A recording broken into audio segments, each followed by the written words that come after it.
అలాగే ప్రశ్నరావును అరెస్ట్ చేయడం దుర్మార్గం అని అంబటి రాంబాబు మాట్లాడుతున్నారు. దుర్మార్గుల పట్ల నిలబడడం ఈ దుర్మార్గులకు అలవాటు కాబట్టి అలా మాట్లాడతారు. బాధ్యత ఉండదు అట్లా.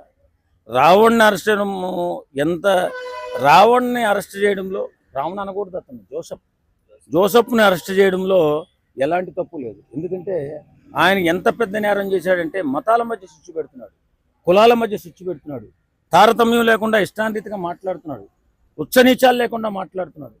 ఒక చీడ పురుగులా తయారైపోయి పెద్ద చిన్న తేడా లేకుండా ఎలా పడితే అలా ఎంత అహంకారంగా మాట్లాడుతున్నాడంటే బాధ్యత లేకుండా మాట్లాడుతున్నాడు. దేశం పట్ల బాధ్యత లేదు, మతాల పట్ల బాధ్యత లేదు, కులాల పట్ల బాధ్యత లేదు. ఇలాంటి చీడ పురుగుల్ని ఖచ్చితంగా కట్టడి చేయవలసిన అవసరం ఎంతైనా ఉంది. ఎందుకు కట్టడి చేయాలంటే మన దేశం సుస్థిరంగా సుఖ సంతోషాలతో ఉండాలన్నా, అభివృద్ధి చెందాలన్నా అన్ని మతాల పట్ల అన్ని కులాల పట్ల బాధ్యతగా వ్యవహరించాలి. మనిషే పుట్టినోడు ఎవడన్నా. వీడు మనిషే పుట్టాడు కానీ మానవత్వం లేని మృగంగా మారిపోయి మతాల పట్ల విషం చిమ్ముతూ, కులాల పట్ల విషం చిమ్ముతూ ఇష్టానుసారంగా ఒక యూట్యూబ్ ఛానల్ పెట్టి మాట్లాడుతూ జనాల్లో ఆ విష సంస్కారాన్ని ప్రవేశపెడుతున్నాడు. దేశం అంటే గౌరవం లేదు, మతాలంటే గౌరవం లేదు, కులాలంటే గౌరవం లేదు. ఆడి ఇష్టం, నా ఇష్టం, ఎవడైనా ఏమన్నా చేస్తాడా, నన్ను నేను పీకుతాడా అన్న రేంజ్లో ఎంత మాటలు పడితే అంత మాటలు మాట్లాడుతూ దేవతాదేవులను ఇలాంటి నా కొడుకులు మరి అరెస్ట్ చేయకపోతే ఏం చేస్తారు? దాన్ని ప్రశ్న అనరండి. అంబటి రాంబాబు అనే దరిద్రుడికి చెప్తున్నా, ప్రశ్న అంటే అడగడం, బాధ్యతగా అడగడం. ఎందుకంటే ఇచ్చినటువంటి హామీల పట్ల కానీ నెరవేర్చలేదు దాని గురించి అడగొచ్చు. నా కొడకల్లారా ఈ కొడకల్లారా అంటే అడగడం ఏంటి? అదేమో ప్రశ్న అవుతుందా? ప్రశ్న కాదు అది. దుర్భాషలు అంటారు. దుర్భాషలాడుతూ ముందుకెళ్తున్నాడు.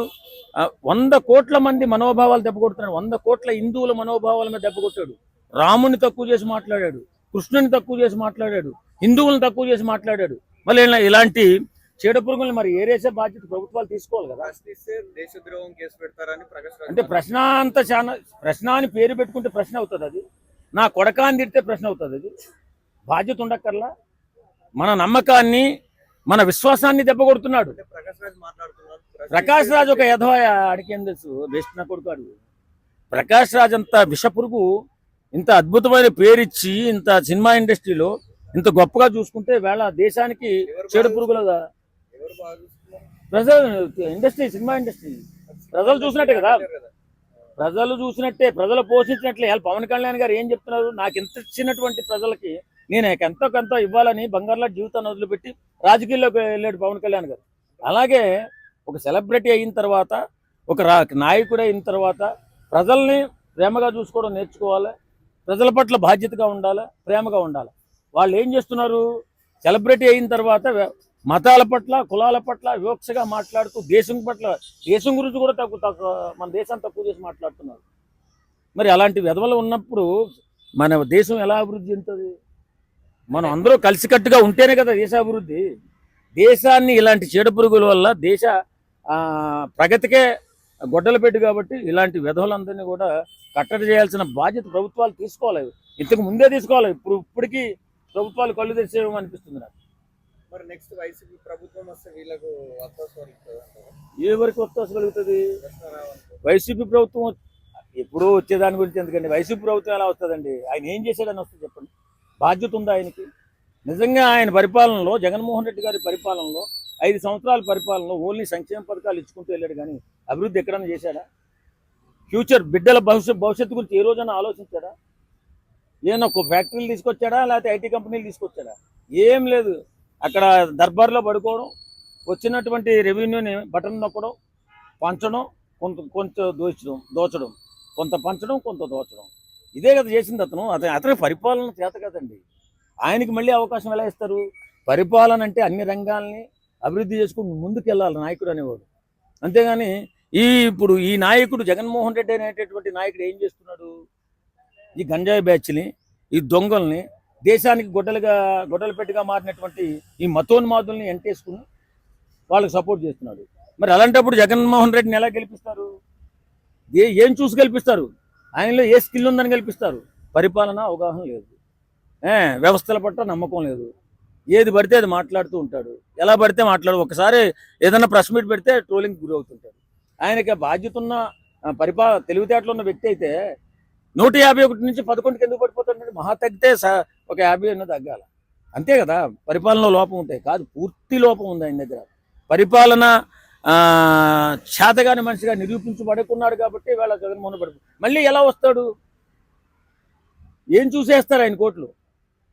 ఆయన గొప్ప పరిపాలకుడు అని వేస్తారా? గొప్ప తెలివితేటలు ఉన్నాయని వేస్తాడా? ఆయనకి ఏం లేదు, మ్యాటర్ లేదు, గుజ్జి లేదు బుర్రలో. ఏదో పరిపాలన చేసే అవకాశం వచ్చింది. అయితే ఇంకో విషయం ఏంటంటే, ఏదైతే కేవీ రెడ్డిని అరెస్ట్ చేసని చెప్పి అంబటి రాంబాబు అయినా సరే, లేదంటే తెలంగాణలో కొంత ఒక బ్యాచ్ ఉంది, ఆ బ్యాచ్ అయినా సరే, కానీ ఆయన ఎందుకు అరెస్ట్ చేయడం మాత్రం ఎవరు చెప్తలేరు. ఆయన రాజ్యాంగాన్ని కూడా అంత గలీజ్ వర్డ్స్ తిట్టిండు, అంటే ఆయన చాలా గలీజ్ తిట్టిండు. ఆ వర్డ్ కూడా చెప్పడానికి అయితే లేదు. సో అలాంటి వర్డ్స్ తిట్టడం రాజ్యాంగాన్ని ఎంతవరకు కరెక్ట్ అంటారు? ఇలాంటి చీడ పురుగులనంతా కూడా పెంచి పోషిస్తుంది వైసీపీ పార్టీ అండి. వైసీపీ పార్టీ తరఫున ఉంటూ ఏం చేస్తున్నారు?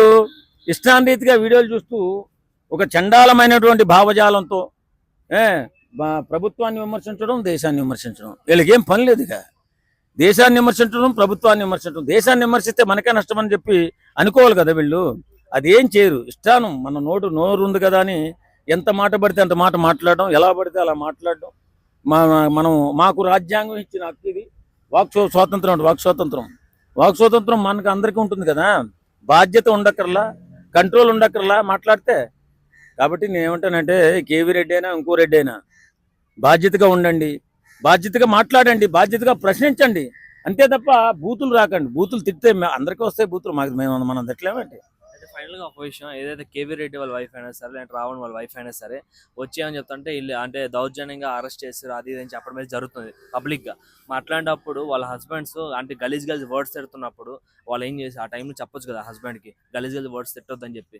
ఇప్పుడు అరెస్ట్ చేసినాకేమో దౌర్జన్యంగా అరెస్ట్ చేస్తామని చెప్తున్నారు కదా. అంటే అలాంటి వ్యక్తులు భార్యల మాటలు వింటారంటే నేను నమ్మను. ఎందుకంటే అదొక భావజాలంలోకి వెళ్ళిపోయారు. దేశం పట్ల విషం చుమ్ముతూ ముందుకెళ్తున్నారు కాబట్టి భార్యల మాటలు వింటారంటే నేను నమ్మను. భార్యలను పెడచమని పెట్టే ఉంటారు. ఏదేమైనా బుద్ధి మాత్రం ఖచ్చితంగా పోలీసులు చెప్తారు, భార్యలు కూడా ఈసారి చెప్తారు. ఎందుకంటే ఇప్పుడు దాకా చెప్పినా వినరు. చెప్పిన తర్వాత అరే బాబు మనకి పిల్లలు ఉన్నారు, మనకు కుటుంబం ఉంది, బాధ్యతగా ఉండకపోతే పోలీసులు వచ్చి పట్టుకుపోయి మన బిడ్డల్ని మనల్ని అన్యాయం చేస్తారు. కాబట్టి బాధ్యతగా నువ్వు వీడియోలు చేయి, చక్కగా వీడియోలు చేయి, చక్కగా మాట్లాడు, ఆ వచ్చిన రెవెన్యూతో హాయిగా బతకండి, విమర్శించు, తప్పులేదు. ఈ ఇష్టాన్రీతిగా ఎలా పడితే అలా విమర్శిస్తూ ముందుకెళ్ళిపోతే మాత్రం అది మన కుటుంబానికి ప్రమాదం అని చెప్పి గుర్తిస్తారు. ఖచ్చితంగా ఈ రావణ కానీ లేకపోతే ఈ కేవీ రెడ్డి కానీ లేకపోతే ఉన్నాయి ఇంకో ఎలాంటి చీడ పురుగులు 4-5 ఉన్నాయి. మన సినిమా ఫీల్డ్లో కూడా ఒకటి ఉన్నాడు, ప్రకాష్ రాజ్ అనేవాడు, వాడు కానీ వీళ్ళందరికీ బుద్ధి రావాలని మనస్ఫూర్తిగా కోరుకున్నాం. Thank you.